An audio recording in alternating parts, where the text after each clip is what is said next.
মনে নেই।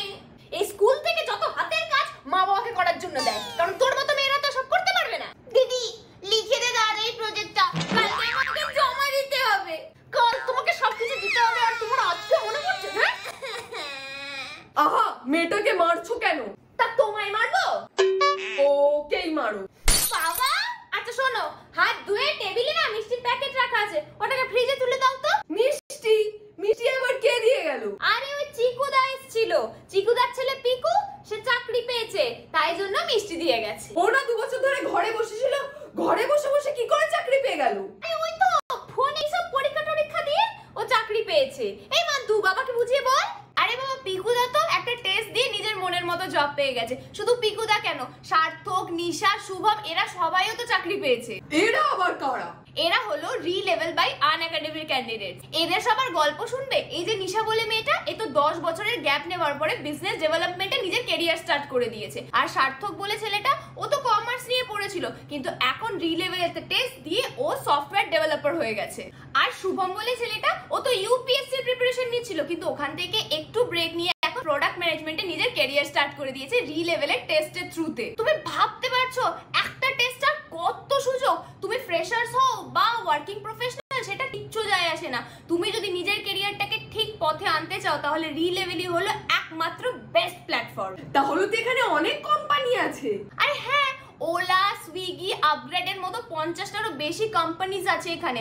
আর এখন অবধি তো 6.5 লাখ ক্যান্ডিডেটস এই টেস্টটা দিয়েও ফেলেছে। আর 60 কোটি টাকার জব এখন অবধি অল ওভার ইন্ডিয়াতে অফার করা হয়ে গেছে রি লেভেলে। তুই জানিস বোন, প্রত্যেক মাসে না এখানে বেস্ট ক্যান্ডিডেটসদেরকে প্রাইজও দেওয়া হয়, অনেক কিছু দেওয়া হয়। IPhone, MacBook, Apple watch, Google mini. আচ্ছা দিদি তুই তো এত ভালো লিখিস, তাহলে তুই কিছু করতে পারবি না?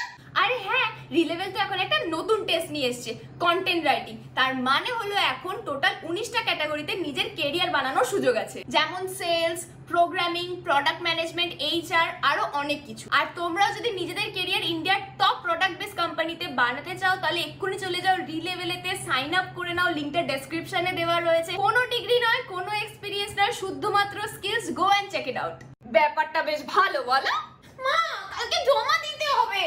এই ধুর, কানের কাছে ঘ্যানঘ্যান করিস না তো। আরে এই লাইটটার আবার কি হলো, এরকম ডিস্কো মার কেন? আরে আলোটা বড় চোখে লাগছে, মান তো বন্ধ কর, বন্ধ কর। দাঁড়াও মা।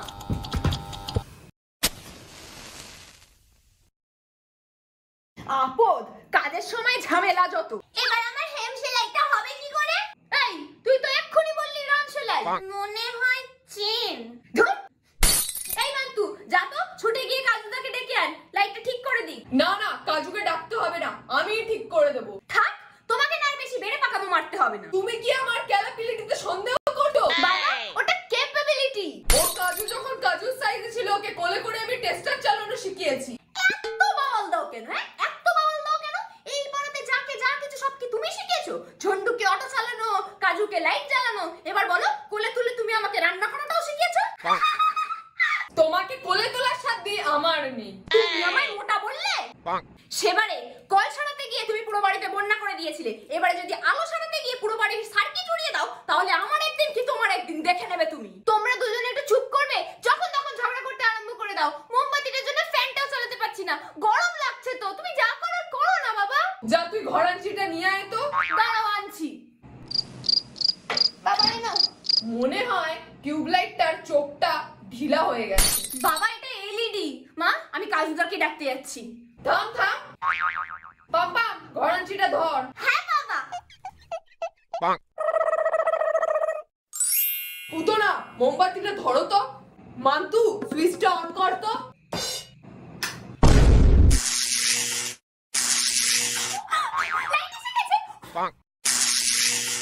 ঘরাঞ্চিটার উপর লাফাচ্ছে দেখো, নেমে আসো, ঘরাঞ্চিটা ভেঙে যাবে তো।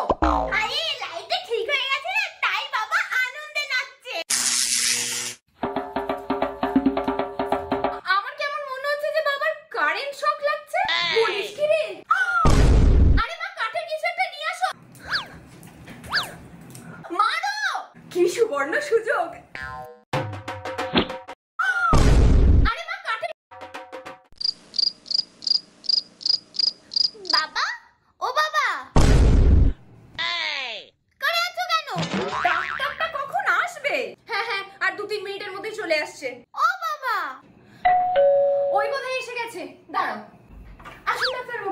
আমি এসে গেছি।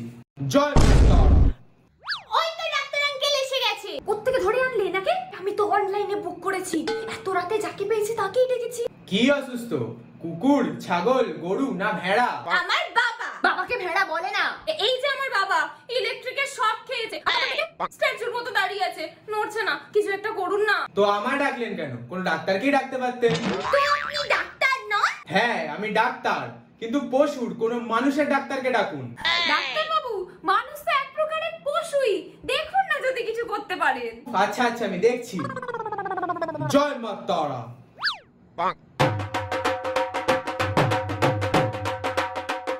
মাথার রেখা থেকে স্পষ্ট বোঝা যাচ্ছে যে বিদ্যুৎ যোগ আছে।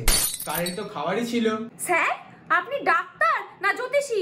দুটোই, ডাক্তার কাম জ্যোতিষী। আমাদের গ্রামে তো ডাক্তার পড়তে কিছু ছিল না। যা করতো অসুখ বিসুখ সারানোর হলে ওঝা বৈদ্যই করতো। দেখুন না বাবা, যদি কিছু করতে পারেন। দেখি কয়েকটা ঘরোয়া টোটকা তো আছে, কাজ করে নাকি। দিদি, এসব কি হচ্ছে বলতো? এই আমি জানি না তো। আশেপাশে কোথাও সজনে গাছ আছে? হ্যাঁ, বাগানে আছে। তুমি সজনে গাছের ছালটা থেতো করে আনো, রস নাকে দিতে হবে। তুমি যাও কাজলটা নিয়ে আসো। আর আপনি কয়েকটা পিয়ারা পাতা নিয়ে আসুন তো। আর এই যে সরষে পুড়িয়ে নিয়ে আসুন। আচ্ছা, করে আনছি এক্ষুনি।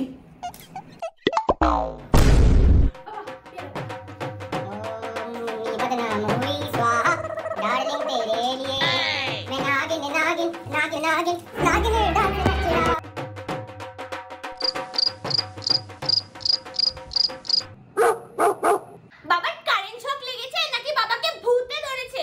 এমন অবস্থা হয়েছে দেখে এক্ষুনি মনে হচ্ছে নাচতে আরম্ভ করবে। আমি যে তোমার ছিন ছিন ছিন। চুপ! কিছুই তো হলো না বাবা। আমি প্রথমে বলেছিলাম একটা মানুষের আমার কথা শোনো, চলো বাবাকে নিয়ে এখন হসপিটালে যাই। তাহলে এত রাতে যাব কি করে? আচ্ছা, আমি সাইকেলে করি। সাইকেলে এতজন হবে না। দাঁড়া, আমি কিছু একটা দেখে আসছি। শোনো, বাইরে একটা ভ্যান দাঁড়িয়ে আছে, কিন্তু তার চালককে আমি কোথাও খুঁজে পেলাম না। তাহলে চালক